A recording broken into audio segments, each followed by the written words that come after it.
یہ بات 3 جنوری 2005 کی ہے جب ایک ڈاکٹر شازیہ خالد نامی لڑکی پاکستان پیٹرولیم لمیٹڈ سوئی ہاسپٹل کے ایک کمرے میں تنہا سو رہی تھی اور وہ پاکستان پیٹرولیم کے سوئی ہاسپٹل میں ایک ڈاکٹر تھیں۔ 3 جنوری رات 2 بجے ایک نقاب پوش شخص نے ڈاکٹر شازیہ کے کمرے میں گھس کر اسے بندوق کے زور پر متعدد بار زیادتی کا نشانہ بنایا اور ڈاکٹر شازیہ کو ٹیلی فون کی تار سے باندھ کر فرار ہو گیا، جس کے بعد سوئی فیلڈ ہاسپٹل کے چیف میڈیکل افیسر اور سیکیورٹی اہلکاروں نے ڈاکٹر شازیہ سے زبردستی ایک بیان پر دستخط کروائے کہ ان کے ساتھ ڈکیتی کی واردات ہوئی ہے اور وہ کوئی رپورٹ درج نہیں کروانا چاہتی۔ اس کے بعد ڈاکٹر شازیہ کو کراچی منتقل کر دیا گیا اور کمرے میں موجود تمام ثبوت مٹا دیے گئے اور پھر بعد میں ڈاکٹر شازیہ کو مجبور کیا گیا کہ وہ ملک چھوڑ کر چلی جائیں اور مارچ میں ڈاکٹر شازیہ لندن چلی گئیں۔ ناظرین، یہ واقعہ جس علاقے میں ہوا تھا وہ علاقہ نواب اکبر بگٹی کا تھا۔ ڈاکٹر شازیہ اپنے ساتھ ہونے والی زیادتی کے مجرم کو تو نہ دیکھ سکیں، لیکن کچھ لوگوں نے یہ الزام آرمی کے ایک افیسر پر لگا دیا۔ سوئی کے مقام پر ڈیرہ بگٹی میں ہونے والے اس واقعے کی خبر سردار نواب اکبر بگٹی تک بھی پہنچ گئی اور اکبر بگٹی نے حکومت وقت سے مطالبہ کیا کہ جس کیپٹن پر الزام لگایا گیا ہے اس کیپٹن کو جرگے میں پیش کیا جائے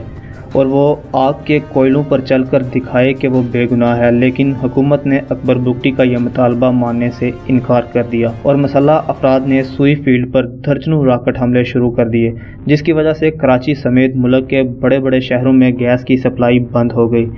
حکومت نے اکبر بگٹی سے بات چیت کرنے کی بہت کوشش کی، لیکن اکبر بگٹی نے ڈاکٹر شازیہ کے مجرموں کو پکڑنے سے پہلے کوئی بھی بات کرنے سے صاف انکار کر دیا۔ اسی دوران جنرل پرویز مشرف نے اکبر بگٹی کے خلاف ریاست کو چیلنج کرنے پر ایکشن کے آرڈر جاری کر دیے اور جنرل مشرف نے ڈیرہ بگٹی میں فوج بھیجنے کا فیصلہ کر لیا اور ساتھ میں یہ دھمکی بھی دی کہ اگر راکٹ حملے بند نہ کیے تو وہاں سے ہٹ کروں گا جہاں سے پتہ بھی نہیں چلے گا۔ اس کے بعد ڈیرہ بگٹی باقاعدہ ایک میدان جنگ بن گیا۔ اسی دوران ایک بڑا حملہ ہوا جس میں 30 سے زائد بگٹی کے بندے مارے گئے۔ ناظرین، اس وقت کے حکمران چودھری شجاعت نے اکبر بگٹی سے مذاکرات کی کوشش بھی کی، لیکن ہوا کچھ یوں کہ جنرل مشرف ڈیرہ بگٹی کے اوپر فرنٹیئر کور کی پوسٹ کا دورہ کر رہے تھے کہ اسی دوران ان کے ہیلی کاپٹر پر 7 سے 8 راکٹ فائر کیے گئے، لیکن یہ راکٹ جنرل پرویز مشرف کو ہٹ نہ کر سکے۔ اس حملے کے بعد جنرل مشرف نے اکبر بگٹی کے خلاف فل سکیل آپریشن شروع کر دیا اور اکبر بگٹی اپنے ساتھیوں سمیت پہاڑوں میں روپوش ہو گیا، لیکن